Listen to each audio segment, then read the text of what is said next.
TDP అధినేత చంద్రబాబుపై CM Jagan తీవ్ర స్థాయిలో ధ్వజమెత్తారు. తన సొంత నియోజకవర్గమైన కుప్పానికి కూడా ఆయన ఏమీ చేయలేదని విమర్శించారు. కుప్పంకే ప్రయోజనం చేయలేదని చంద్రబాబు రాష్ట్రానికి ఏం చేస్తారని జగన్ ప్రశ్నించారు.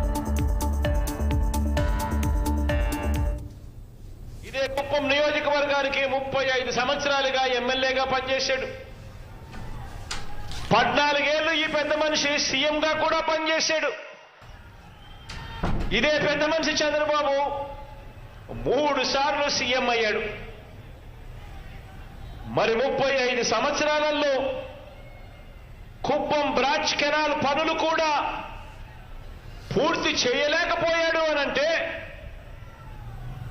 35 సంవత్సరాలు ఎమ్మెల్యేగా ఉండి 14 సంవత్సరాలు ముఖ్యమంత్రిగా ఉండి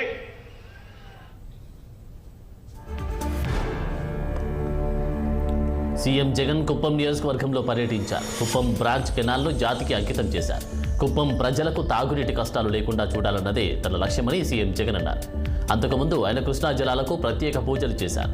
ఆంధ్రనీవా కాల్వ ద్వారా కుప్పంకు నీటిని విడుదల చేశారు. ఈ ప్రాజెక్టు ద్వారా కుప్పం పలమనేరులోని 4 లక్షల జనాభాకు తాగునీరు అందిస్తారు.